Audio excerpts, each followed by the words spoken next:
It may seem odd, but sugar is vital for day-to-day life. It provides our body with the energy we need to do all sorts of incredible things. It means we can run, jump, and dance. When it comes to measuring how much sugar is in our bodies, we check a blood glucose level.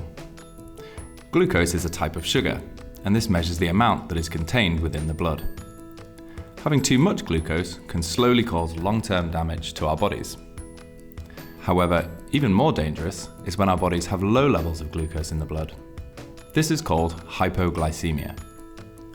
Hypoglycemia is a risk for people with conditions such as diabetes, when too much injected insulin can cause glucose to drop. Another cause for hypoglycemia is congenital hyperinsulinism, or CHI. CHI is a rare condition, but is the commonest cause of hypoglycemia in children under the age of 1. Whatever the cause, hypoglycemia can cause our bodies to shut down, as our brains don't have enough energy to function. In extreme cases, this can lead to brain damage and even death.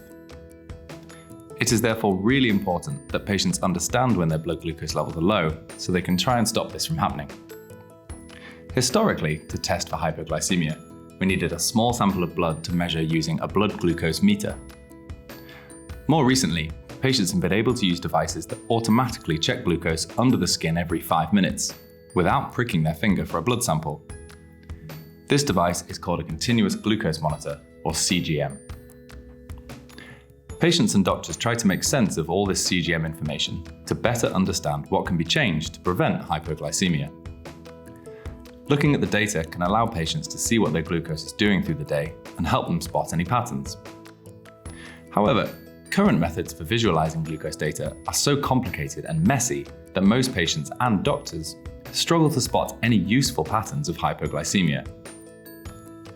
Recently, at the University of Manchester, we have simplified this process for patients with CHI by presenting several weeks of glucose data in one chart. This quickly shows where in the week they are having hypoglycemia, rather than just each day. Families can then change things, such as mealtimes, exercise, and medicines, to stop their hypoglycemia happening in the first place. Early trials indicate that charts like this can lead to lifestyle adjustments and a real reduction in hypoglycemia. If you would like to learn more about the effects of hypoglycemia for children with CHI, then please watch this video or visit one of the websites in the description below.